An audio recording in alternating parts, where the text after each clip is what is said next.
साहब कुछ भक्तों के सवाल थे। एक तो भगत ने मेरे को फ़ोन करके पूछा था कि ये जो खुद की देही की पूजा करवा रहे हैं, तो गुरु नानक जी ने और कबीर साहब ने इन्होंने कब अपनी देही की पूजा करवाई, कब अपने सिर पे फूल रखवाए? अच्छा, तो इसका देखो जी, ऐसा है कि पहले तो वो ये भूल जाए कि देही की पूजा हो रही है। पूजा होती है गुरु चरण की। ध्यान मूल गुरु रूप है और पूजा मूल गुरु पाँव। गुरु के पैरों की पूजा होती है हमारे यहाँ। अब इस वाणी को अगर खोलेंगे हम, ध्यान मूल गुरु रूप है, यानी कि ध्यान अगर करना है किसका? गुरु रूप का। तो क्या हमारे शक्ल का रूप क्या याद करोगे कि गुरु की शक्ल को याद करोगे? चलो, आंखों वाले ने कर ली, अंधा किसको याद करेगा? अंधे के लिए गुरु का रूप क्या है? अंधे के लिए क्या है गुरु का रूप? अंधकार। तो क्या वो काला पर्दा देखेगा क्या गुरु के रूप के नाम पे? ध्यान मूल गुरु रूप है, यानी कि गुरु ही तुम्हें बताएगा कि गुरु का रूप क्या होता है। एक देही गुरु ही बता सकता है कि विदेही गुरु का रूप क्या होता है। अपने रूप से छुड़वा के, अपने इस नकली रूप से छुड़वा के अपने असली रूप से जोड़ेगा वो आपको। क्योंकि देही गुरु स्वयं विदेही गुरु है। देह तो केवल आपको समझाने के लिए धारण करके आ रहे हैं। सरवर तरवर संत जन और चौथा बरसे में, बोला ना उन्होंने जी। परमारथ के कारण इन चाराधारी देह। पहले तो इस चीज को भूल जाओ कि कोई अपने शरीर की पूजा करवा रहा है। इसको बिल्कुल भूल जाओ। शरीर की पूजा करवा रहा होता शरीर के, तो फिर अपने पैरों में फूल डलवा रहा होता। लेकिन फूल कहाँ चढ़ रहे हैं? सिर के ऊपर। हमारी देह कहाँ से कहाँ खत्म होती है? पैरों से होती हुई यहाँ तक खत्म हो जाती है। यहाँ से आगे मालिक का स्थान चलता है, मालिक का लोक है। तो वहाँ पर फूलों में, चरणों में फूल डालते हैं। मालिक के चरण, मालिक के चरणों में फूल है। ध्यान मूल गुरु रूप है। गुरु का रूप पता लग गया आपको क्या है? शब्द रूप है। अब पूजा मूल गुरु पाँव। पूजा कर दी है तो गुरु के पैरों में चढ़ाओ फूल, ठीक है। अब मंत्र मूल गुरु वचन है। जो गुरु तुम्हें बता रहा है, जो समझा रहा है, सत्संग कर रहा है, यही मंत्र है। अलग से नहीं तुम्हें कोई मंत्र देगा। ओम दे दिया, कलीम दे दिया, ज्योत निरंजन दे दिया, अलग से कोई मंत्र नहीं देना है। और मोक्ष मूल सत्य भाव। जब तुम्हारे भाव में, अपने ही भाव में सत्य झलकने लग जाएगा, यानी तुम्हारे अंदर छल कपट नहीं रहेगा, बात बिल्कुल क्लियर करोगे, तभी तुम्हारी मुक्ति होगी जी। बिना सद्भाव के मुक्ति नहीं हो सकती। तुम सोचो मैं ठगियाँ तो मारता रहूं लेकिन मैं परमात्मा को पालूं, ऐसा नहीं होगा। तुम कहो मैं पंचविकारों में तो रहूं, लंगोटी पहन लूं, केवल लंगोटी पहनने से मुझे परमात्मा मिल जाएगा, मैं बहुत बड़ा गुरु बन जाऊंगा, ऐसा भी नहीं है। भूल जाओ लंगोटी को भी फिर, ठीक है ना। सारा खेल है शब्द गुरु का। बात इतनी सी, इससे ज़्यादा कुछ नहीं। चरणामत क्यों दिया जाता है? चरणामत दिया जाता है मन को झुकाने के लिए, क्योंकि तुम्हारा मन है हाथी। मैं चीफ मिनिस्टर हूँ, मैं डॉक्टर हूँ, मैं इंजीनियर हूँ। सही है। तुम नाम लेने भी आओगे तब भी मिनिस्टर बन के ही आओगे। तुम नाम लेने आओगे डॉक्टर बन के आओगे, कहोगे ये क्या है बंदा, ही मैं डॉक्टर हूँ, ये क्या है। जब चरणामृत से पानी गिरता है ना तो मन ऐसे हो जाता है, पीना पड़ेगा भाई, मुक्ति चाहिए, पीना पड़ेगा।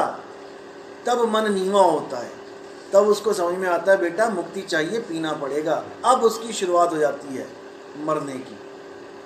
अब धीरे धीरे धीरे उसकी मनोवृत्तियाँ बदल जाती हैं। जब चरणामृति ले लिया, बचा क्या फिर भाई? तुमने आज तक अपने माता पिता का भी चरणामृत नहीं लिया होगा, जिसकी प्रॉपर्टी तुम्हारी, तुम ऐश कर रहे हो जिसकी प्रॉपर्टी पे, जो तुम्हें सारा प्रॉपर्टी दे के गए हैं, तुम्हें जीवन दान दिया, तुम्हें सब कुछ दिया, उसका भी नहीं लिया चरणामृत तुमने आज तक। लिया हो तो बता दो। लेकिन गुरु को पता है ना ये मन को कैसे मारना है, गुरु के पास तरीका है। तो कह रहे मन को मार गगन चढ़ जाई। पहले मन को मार, पान परवाना ले, उसके बाद गगन चढ़ जाई, फिर विधि ले। मान सरोवर पैठ नहाई, तब मान सरोवर की झलक मिलेगी। जहाँ पर कौवा हंस बनेगा जाके, तब बात बनेगी। यहाँ कोई अपने शरीरों की पूजा नहीं हो रही है, ये विधि है। हर चीज़, हर तरीका शरीर में ही है। कबीर साहब ने काया को ही तो खोला है, काया भेद किया निर्वारा। सारे भेद काया के ही खोले। परमात्मा कोई आसमान में थोड़ी नहीं बैठा कि जंगलों में बैठा है। इसी काया के द्वारा ही तुम्हारे मन को गिराया जाएगा, इसी काया के द्वारा तुम्हारी सोच को पहुंचाया जाएगा, बिना काया के क्या करोगे। तो काया कहते काया माही देही माही विदेही दर से। अब माही को मतलब ये समझ लेते अंदर, जबकि देही से ही विदेह का ज्ञान हो सकता है, यानी नर देही से। नर देही नहीं है, कुत्ते की देही है, क्या वो सिमरन कर लेगा? नहीं कर सकता, नहीं कर सकता, नहीं कर सकता। तो ये नर देही की महानता है कि देही माही विदेही दर से। साहिब तो सर वो कबीर साहब ने और इन्होंने तो कभी नहीं करवाई पूजा? ऐसा कभी नहीं है कि नहीं करवाई पूजा। आप नानक साहब की आप देखो, उन्होंने नारियल दिया, 5 पैसे दिए अगली गद्दी देने के लिए, उसके माथा तक टेका नानक साहब ने, अपने चेले का माथा टेका, जिसको रामपाल जी महाराज भी कहते थे कि नानक जी का नाम खंड हो गया था। क्यों? अपने चेले का माथा टेक दिया, सिर लगा दिया उसके पैर में। अरे चेले को माथा नहीं टेका, उन्होंने गुरु पद को माथा टेका कि अब जिस गुरु पद पे मेरा चेला बैठने वाला है, अब ये लाखों को तारेगा। गुरु पद को माथा टेका जाता है, किसी शरीर को माथा थोड़ी टेक रहे हैं। समझ रहे हो? कोई गुरु पद पे बैठा है तो वो पूजने योग्य हो जाता है। क्यों? वो ज्ञान दे रहा है तुम्हें, वो ऐसा ज्ञान दे रहा है जिससे तुम्हारी मुक्ति हो जाएगी। जी सर। ना कि तुम शरीर को पकड़ के बैठ जाओ उसके। वो अपने शरीर को भी जीरो कर रहा है तुम्हारे सामने, समझ रहे हो? अपने शरीर को भी जीरो कर रहा है। लेकिन कहते हैं कि घट घट मेरा साइया सुनी सेजना कोई, बलिहारी व घट की। अब जिस घट की वो बलिहार दे रहे हैं, क्यों? कि जिस घट से प्रकट होकर परमात्मा बोल रहा है उसकी तो पूजा करनी पड़ेगी, देह की नहीं, उस घट की, उस आत्म घट की, जहाँ पे विराजमान होकर परमात्मा बोल रहा है। तो उसी आत्म घट पे हम लोग फूल चढ़वा देते हैं। इतनी सी कहानी है। अब यहाँ पर क्या हो रहा है? जो सही ज्ञान नहीं भी दे रहा है उसकी भी पूजा चल रही है। बिल्कुल सही है, उसकी भी पूजा चल रही है। तो साहिब ने बोला जहाँ संत तहाँ प्रगट भय हूँ, और जहाँ असंत गुप्त तहाँ रहे हूँ। इतनी सी बात है, तुमने पहचानना है। फूटी आंख विवेक की, लखे ना संत असंत, और जिसके संग 10-20 हैं वह को नाम महंत। तुमने ज्ञान आधार से देखना है कि संत है कौन। सही है। जिसके साथ भीड़ लगी हुई है तुम उसको संत बना देते हो। मैं कहता हूँ अकेला बंदा खड़ा होकर चौराहे पे सत्य बोल रहा है वो संत है, और लाखों बंदे जिसकी जय जयकार कर रहे हैं, फूल माला डाल रहे हैं, वो असंत है। कैसे पता लगेगा? सही है। विवेक के द्वारा। तो साहिब कह रहे विवेक की तो आंख फूटी पड़ी है, वो लख ही नहीं पा रहा है। सभी की पूजा चल रही है, ठीक है ना।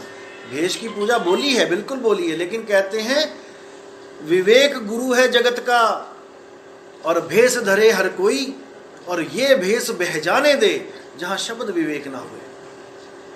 जहाँ शब्द विवेक नहीं है उस भेष को बह जाने दे, क्योंकि भेष तो सारे ही पहन के बैठे हुए हैं। सही है, सही। तो बस इतनी सी बात है कि विवेक को जगा लो। विवेक जगा लोगे तो नीर छीर का निबेड़ा तुम ही कर लोगे, तुम्हें किसी के आधार पे आने की जरूरत ही नहीं है। मैं कहता हूँ नितिन ने क्या कर दिया, हाय हाय नितिन ने क्या कर डाला, तो तुम्हें क्या दर्द हो रही है? तुम सत्य को पकड़े रहो ना। नितिन करेगा, नितिन भरेगा, तुम सत्य को छोड़ के भाग जाओगे तो तुम्हारा नुकसान हो जाएगा।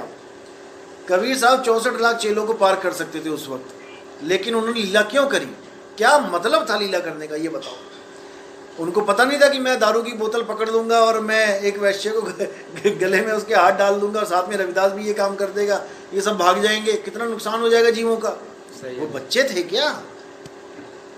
उनको नहीं पता था कि इस एक्शन का रिएक्शन क्या होगा। बिल्कुल सही है। फिर भी उन्होंने ये लीला करी, क्यों?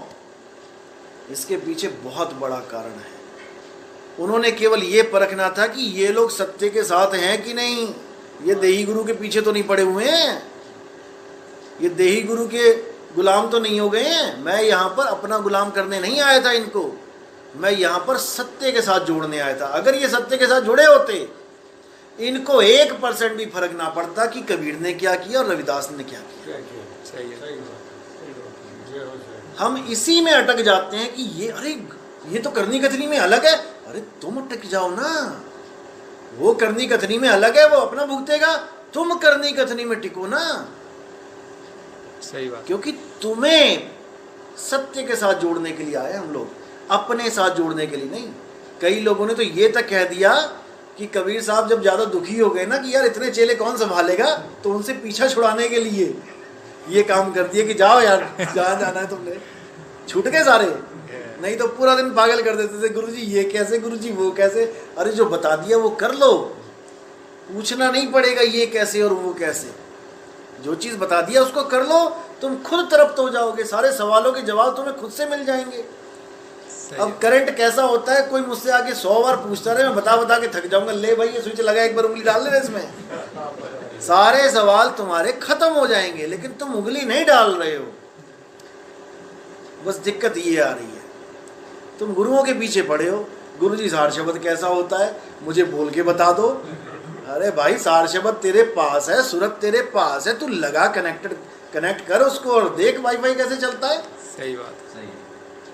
सब कुछ तुम्हारे पास है, लेकिन करना नहीं है, पकी पकाई चाहिए कि यहाँ दे दो। सार शब्द कैसा होता है बता दो मुझे, सिर पे हाथ रख के प्रकट कर दो।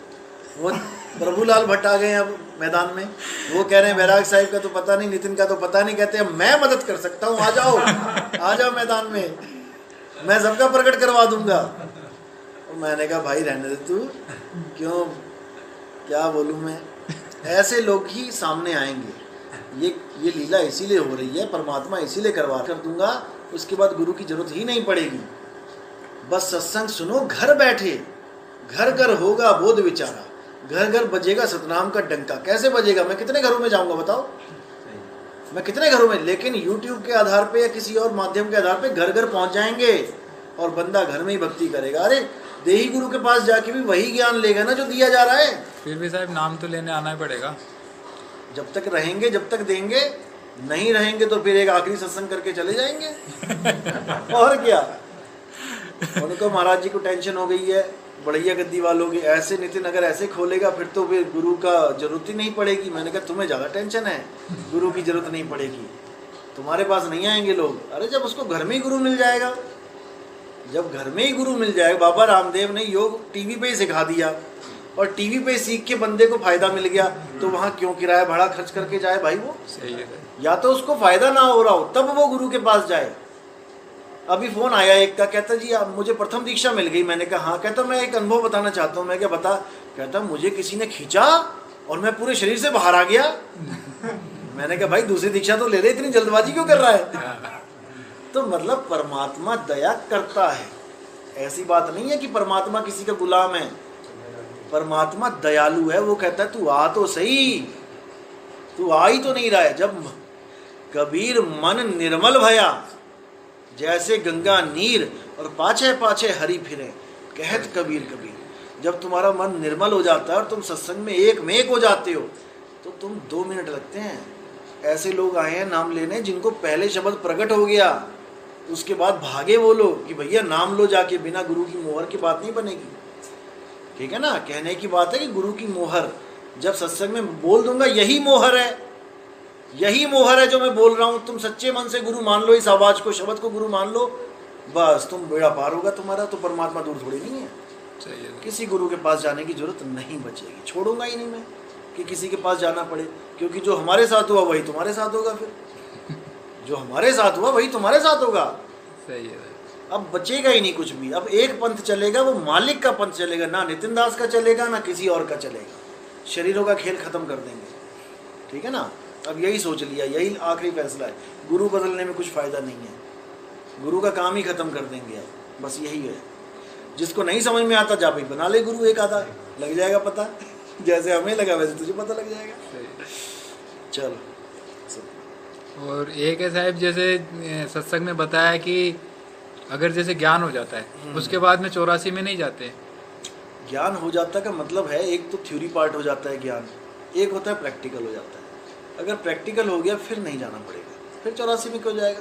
84 में पहले समझ लो कि संस्कारों के द्वारा जाता है। 84 में मीट खा रहा है, अंडा खा रहा है, ये तो पक्का ही जाना है। इसमें संस्कार जागृत हो जाते हैं तो परमात्मा मदद करता है। परमात्मा भी तो कोई चीज़ है ना, पहले ये समझ लो। अगर भक्ति लाइन में बंदा दृढ़ हो रहा है, वो कहते हैं भक्ति बीज पलटे नहीं, जुग जाए अनंत, धनी निर्धन हो सके रहे संत का संत। संत तो कुत्ता बिल्ली थोड़ी नहीं होते हैं। संत तो एक आदमी होता है, यानी उसको मनुष्य चोला मिलता ही रहेगा। अगर वो भक्ति लाइन में आ गया तो, मर्यादा में रह रहा है तो, गलती हो गई कोई बात नहीं, माफ़ी मांग ले, दोबारा वो गलती ना करे।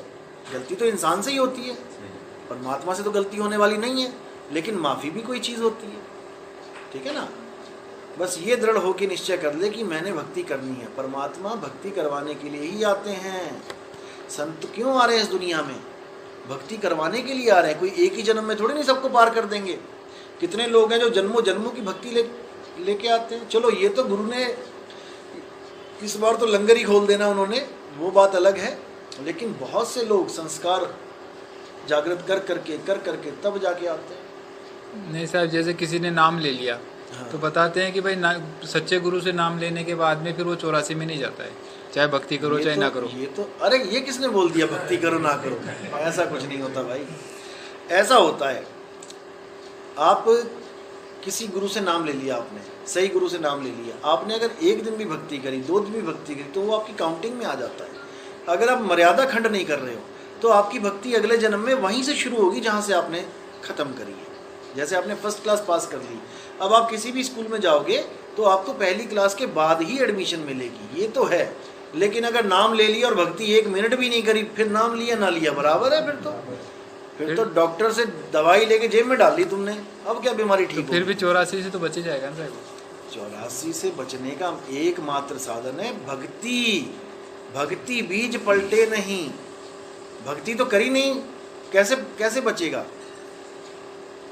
भक्ति तो भाई मेरी बात सुनो, परमात्मा कबीर साहब जैसे आए इस दुनिया में, अब कहते हैं लोग कि परमात्मा के दर्शन हो जाए बात बन जाए। उनके दर्शन नहीं किया, पांडवों ने भी किए दर्शन, पंडितों ने भी किए, सबने किए, यानी सब बच गए 84 से। फिर तो थ्योरी नहीं चलेगी, प्रैक्टिकली चलेगी। प्रैक्टिकल करना है हमने, सीधी सी बात है। ठीक तो है ना। नाम लेने से 84 से नहीं बचेंगे। ना केवल नाम लेने से कोई नहीं बचने वाला।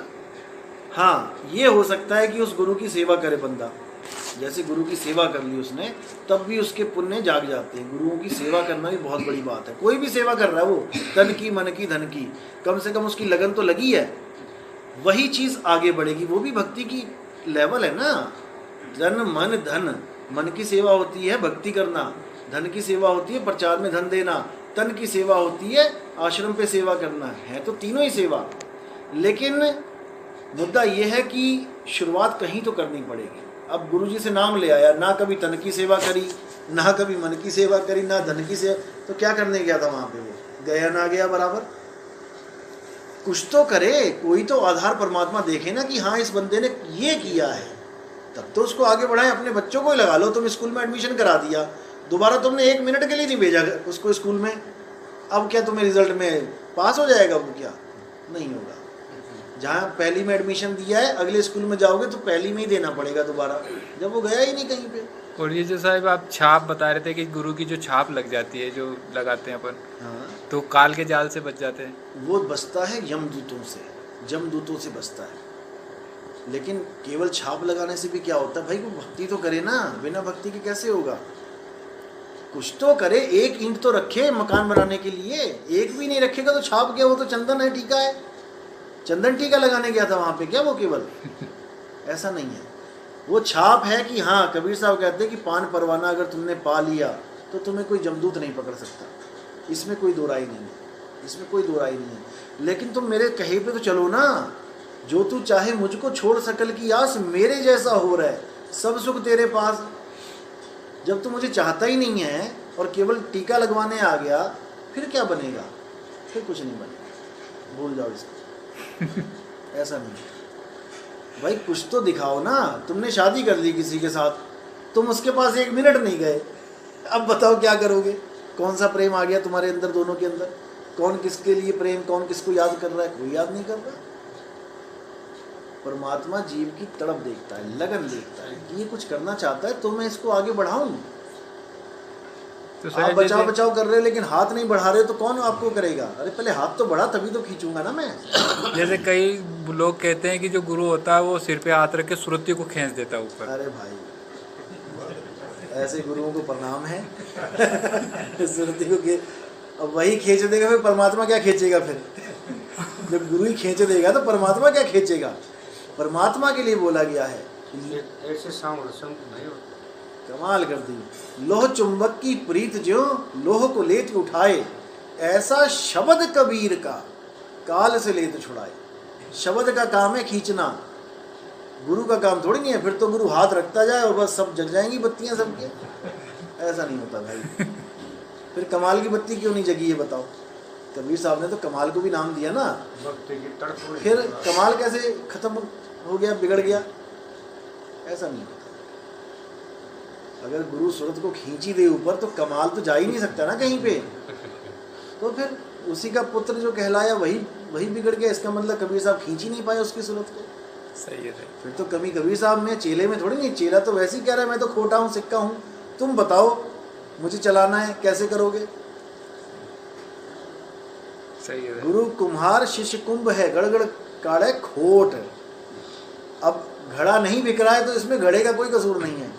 इसका मतलब कुम्हार ने सही नहीं बनाया, तभी पड़ा हुआ है बेचारा, कोई कीमत नहीं डाल रहा उसकी। तो ऐसा नहीं। ये ज्ञान प्रभुलाल भट्ट जी दे रहे हैं और कोई इसका कोई आधार नहीं है। या फिर सोहन दास जी कह रहे थे कि वो टीवी में दिखा दिया, राम जी के सिर पे हाथ रखा और चल गई ज्योत ऊपर चढ़ गई। जी जी, मैंने भी देखी थी वो। ये महिमा बोली गई है गुरुओं की, ये मात्र महिमा है कि गुरु चाहे तो सब कुछ करे, लेकिन उन्होंने गुरु बना दिया देही को। गुरु गर्भ में क्या करता है? यही तो करता है जो आप बोल रहे हो। गर्भ में कैसे प्रतिपाल करता है? आप संतों की वाणियां पढ़ो, वो कहते हैं पल पल तेरी रक्षा करी गर्भ में। अब बता दो कौन से वाले गुरु ने करी है और करके दिखाए किसी बच्चे की?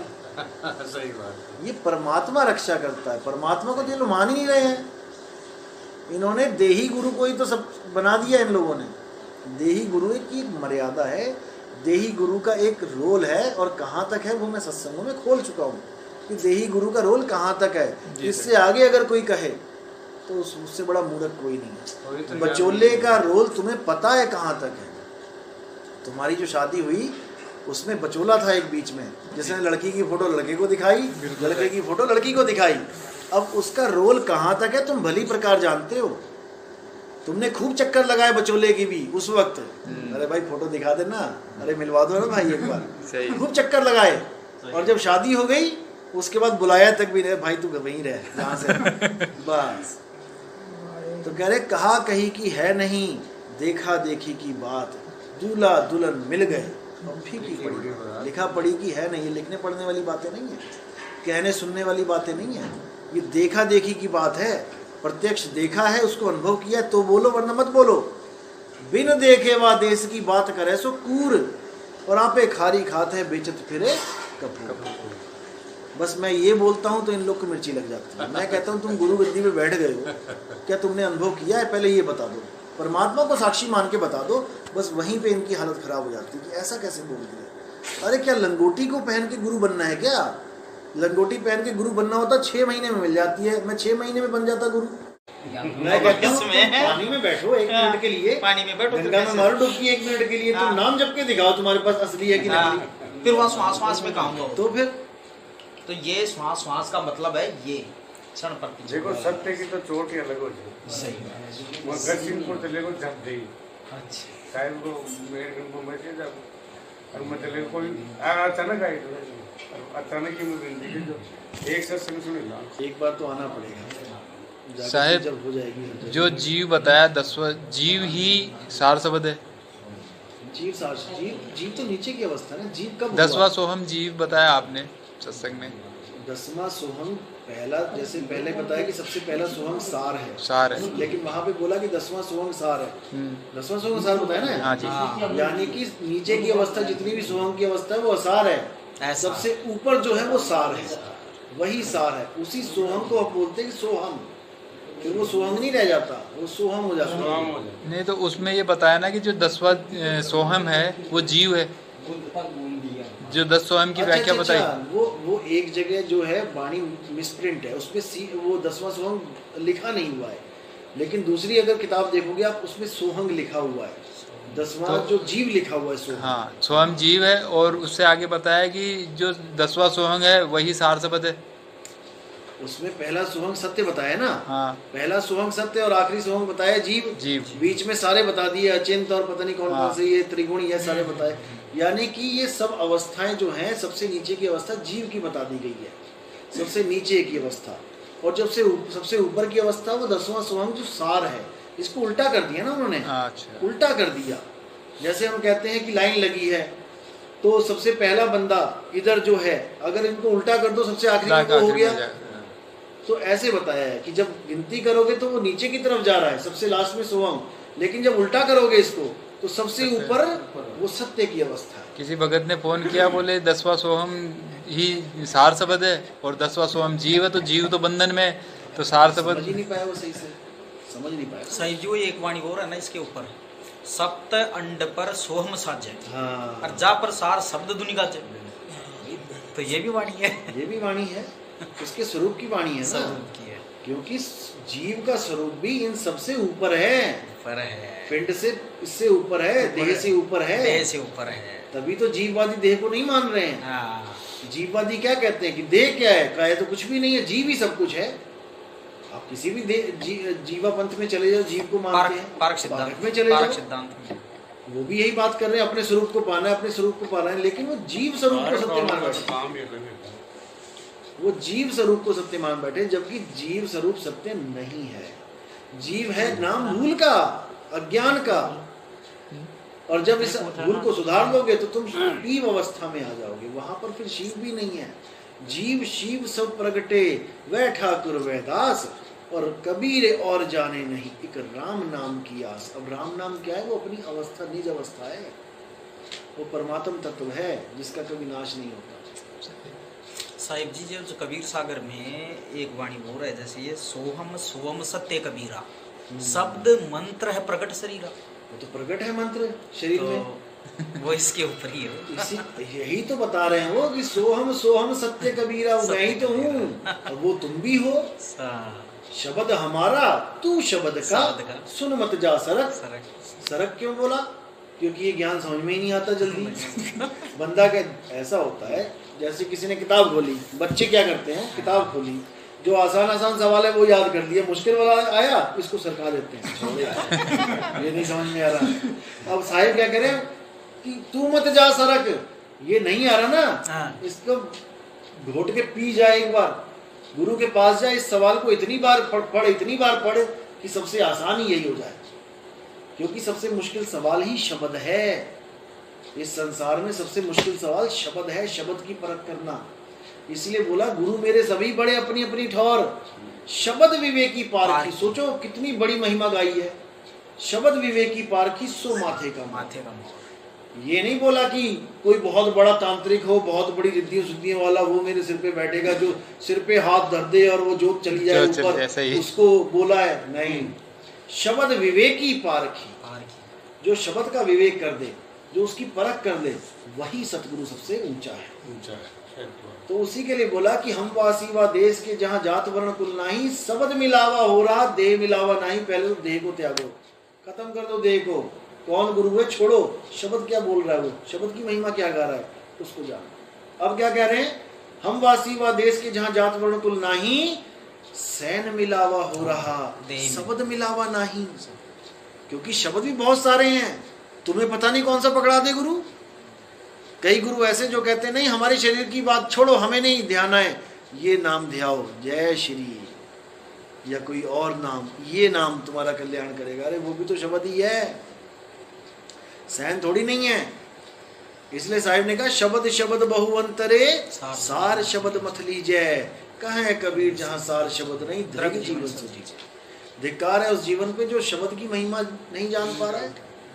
शब्द को ये मान के बैठा है कि 52 अक्षरी शब्द है या अनहद शब्द है या अजपा शब्द है, इसी को मान के, जाप को मान के बैठा है। जैसे लोग कहते हैं राम से बड़ा राम का नाम। अब राम जी तो खुद बोल के बताते थे कि मेरा नाम राम है, राम जी का नाम लिख दिया राम। अब ये बोल के बताए ना कि मेरा नाम राम है, तब तुम्हें मानो कि राम जी से बड़ा है। ये राम जी से छोटा है। जिस राम की बात हो रही है, जिस नाम की, वो ये नहीं है।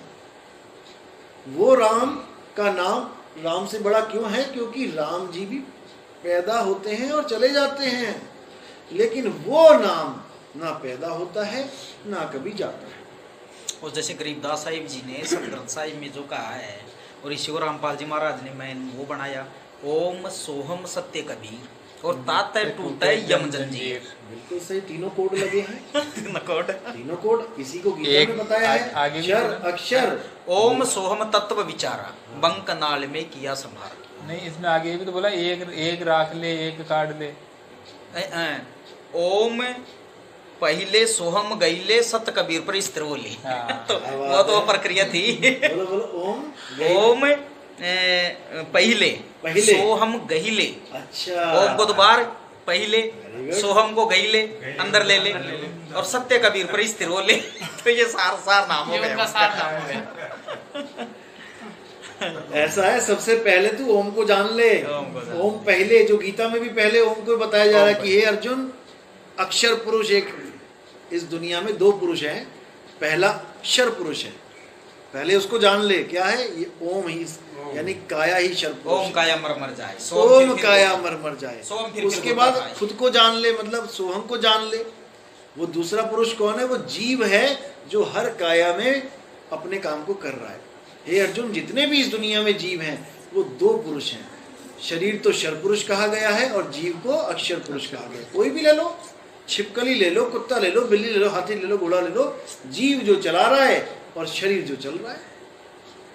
अब इन दोनों में ही वो उत्तम पुरुष नहीं है, पूजा योग्य करने दोनों नहीं है, क्योंकि एक का नाश हो रहा है और दूसरा गोते खा रहा है। वो उसमें 15वें के 16वें श्लोक में कह दिया ना, द्वो इमो पुरुषव लोके क्षर अक्षर इति उच्यते। क्षर सर्वाणी भूतानि कुटस्थ तो अक्षर उच्यते। तो क्षर तो ये शरीर हो गया सबका, सबके शरीर है। पुरुष के अंदर रहने वाला जीव अक्षर हो गया। बिल्कुल सही। उत्तम पुरुष तो अन्य है, परमात्मा वो इति क्या है? उदारिता है। यह लोक त्रयम अविश्य विभर्ति अव्यय ईश्वर है, अव्यय। वो अविनाशी परमात्मा। बिल्कुल अब ले ले। तो बिल्कुल सीधा। लेकिन रामपाल जी महाराज ने इसमें बीच में जो परब्रह्म की जो सत्ता बना दी ना, वो उसको नहीं समझ पाए। क्षर को भी बता दिया, पूर्ण ब्रह्म को बता दिया। ब्रह्म सही। को- भाई अक्षर ये पुरुष थोड़ा की सा फोटो को क्यों नहीं बना? फोटो नहीं आज उनकी तक फोटो पूरे नहीं ग्रंथ बनाई। खोज मारो, नहीं है। उसमें तुम्हें काल भगवान भी फोटो मिल जाएगी, वो जो विराट रूप में हाँ, दिखा विराट रखा रूप है। में। और पूर्ण उसमें ब्रह्म माता की का फोटो मिल जाएगी, उसमें ब्रह्मा विष्णु महेश की मिल जाएगी, कबीर जी की भी मिल जाएगी। मिल जाएगी। अक्षर पुरुष की अक्षर की फोटो ढूंढ फोटो। के दिखा दो, सही है, क्योंकि अक्षर का भेद गुप्त है। गुप्त है। सोई गुरु पूरा कहावे, दो अक्षर का भेद बतावे, एक छुड़ावे एक लखावे, तब प्राणी निज घर को जावे। अक्षर के तो भेद ही गुप्त है। सही बात। तो अक्षर का भेद तब पता लगता है जब आप सूरत और शब्द योग में आते हो। हैं दोनों ही अक्षर अविनाशी, लेकिन एक को अक्षर कह देते हैं और एक को नी अक्षर कह देते हैं। नी अक्षर। इतनी सी बात है। हाँ, तो वो जो 17वें में उत्तम पुरुष बताया वो नी अक्षर की महिमा है। इसी को बोला गया नी अक्षर अक्षर भया। अक्षर भया। नी अक्षर और अक्षर का भेद ही यही है, सूरत और शब्द। सही है सही। अक्षर कीन प्रकाश, उसी सूरत से प्रकाशित हुआ कौन? मन। मन है। अक्षर से प्रकाश हुआ और उसी को मन बोला है। मन से आगे माया और तीन गुण और पूरा संसार। बिल्कुल साहब, अक्षर से मन उपजा। अक्षर से मन ही उपजा। सुनो संत धर्म। बिना सूरत के मन उपज के दिखा दे, नहीं उपज सकता। सूरत के द्वारा ही उपजता है। सारी सृष्टि रचना खुली पड़ी है, खुली पड़ी है, लेकिन समझने समझदारों वालों के को लिए। नहीं, सही बात है। समझदारों के लिए। अलग से क्या सृष्टि रचना बनेगी और ना वो सब वो इंतजार कर तो रहे साहब ये थे, मन रामपाल जी जो है महाराज ये ने आत्मा की परिकल्पना है। ये सूरत की कल्पना है। सूरत की। अभी आपकी सूरत इस शरीर में है तो आप इसकी कल्पना करके बैठे हो। अभी सो जाओ, इस शरीर का बोध तक नहीं रह जाएगा तुम्हें कि ये शरीर पड़ा कहाँ पे है। सही। तुम सपने में जाके जंगल में घूमोगे, कहीं खाओगे, कहीं पियोगे। तुम्हें सपने में आके अगर मैं पूछूं ना तुम्हारा शरीर कहाँ है, तुम्हें ऐसे लगेगा जैसे मैं अभी तुम लोग को पूछूं, आप लोग को, कि तुम्हारा शरीर बताओ कहाँ पड़ा है। आप लोग कहोगे क्या बात कर रहे हो, शरीर तो है मेरा, क्या पता ये तुम सपने में ही हो, सही ये सपना चल रहा है। असल में ये सपना ही चल रहा है। जनक को यही बोला गया था, अष्टावक्र ने यही बोला था। जनक ने कहा महाराज ये सपना कि वो सपना। उसने बोला बेटा दोनों ही सपने हैं। दोनों ही सपने हैं। अभी सत्य को जाना कहाँ है, दोनों ही सपने चल रहे हैं। ये थोड़ा लंबा वाला है, वो एक एक रात का होता है। हाँ, वो सपने में गधे पर बैठ के भी भीख मांग रहे थे जनकपुरी की गलियों में। तो अरे इधर मैं राजा हूँ, तो कौन सा सत्य है? दोनों ही मारने के लिए दौड़ रहे थे उनको। हाँ, तो ऐसे ही है, यही माया जाल है, इसी से निकल। वो रामायण में भी कहा है ना। और इस माया जाल से कोई गुरुआ नहीं निकाल सकता, कोई आदमी नहीं निकाल सकता। भूल जाओ इसको। उमा इसमें से कहे केवल शब्द गुरु निकाल सही। सकता है तुम्हें, नहीं तो कोई नहीं निकाल सकता। उमा कहूँ मैं अनुभव अपना, सत्य हरि नाम जगत सब सपना। हाँ। रामायण में भगवान बिल्कुल। शंकर पार्वती जी ने यही तो कहा। भाई जगत सपना है, तो वही हम कह रहे हैं सपने को बना क्यों दिया, क्या जरूरत पड़ गई बनाने की? अगर ये परमात्मा की कल्पना है तो ये तुम्हारी कल्पना है। आत्म पसारा करने हारा बिन प्रभु नहीं जानी है, गुरु ग्रंथ साहब की वाणी है। ये आत्म पसारा है, ये परमात्मा का पसारा नहीं है। अभी जब खोलेंगे तो इन सबके मुंह लटक जाएंगे। ये जितने भी कहते हैं परमात्मा ने सृष्टि, कहते हैं ना बिग ग्रुपों में, परमात्मा ने नहीं बनाई, नितिन ने बनाई है सृष्टि, ऐसे बोलते, नितिन पति ने बनाई है।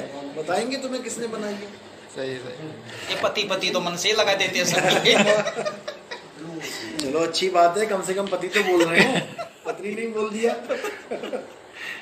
और फिर उसका साहिब देखो जी के जब पहले चर्चा हुई थी साहिब से, तो एक ही वाणी थी जो बचपन से अटक रही थी। बचपन से शौक था गाने बजाने वाला के साथ में जाने का। तो वहाँ एक वाणी ये अटकी हुई थी दिमाग में कि गुरा की सैन लखो भाई, गुरा की सैन लखो भाई, कोई आवागमन मुक जाए गुरा की सैन लखो भाई। तो इस वाणी से ही चर्चा हुई थी हमारी। सही है सही। अच्छा, सैन का ही खेल है सारा। वो नित्यानंद जी की वाणी है ना, जो रामपाल जी महाराज ने भी गाई है। और बात तेरा काम न आवे, तो रामपाल जी महाराज ने आगे तो कर दिया, उसमें संतोषण न लाग रे, मूल वाणी है वो। और बात तेरा काम न आवे रमता से ती लाग रे। और लास्ट में कह दिया, शब्द सैन सतगुरु की पिछाड़ी पाया अटल सुहाग रे, नित्यानंद महबूब गुमानी प्रगट पूर्ण भाग रे। तो कितनी प्यारी वाणी है नित्यानंद जी की। सारा खेल ही सैन का, ये लेने देने का तो चक्कर ही नहीं है। तो जब भी तो कहते हैं बताओ वो सार शब्द कैसा है, तो सैन लेना, खुद प्राप्त करो उसको। सैन का खेल है सारा। कहे कबीर अक्षर दो भाग, हाँ, वो कहते बोले भाग के सुना वो लेकर कसम तो लेकर आके बोल के सुना रहे। साहिब जी आप जी की प्रेरणा से ही उनको फिर मैंने ये प्रश्न का उत्तर दिया। उन्होंने कहा कि वैराग साहब के बारे में, तो उन्होंने कहा भाई जो कलेक्टर बनते हैं उनको कोई सीनियर कलेक्टर थोड़ी पढ़ाने आते हैं, पढ़ाने वाले थोड़ी कलेक्टर बन जाते हैं, पढ़ने वाले बन जाते हैं। साहब ये पूछ रहे हैं कि दादू जी के गुरु कौन थे? दादू जी के गुरु थे सतराम, कबीरपंथी थे साहब? कबीर साहिब ही थे।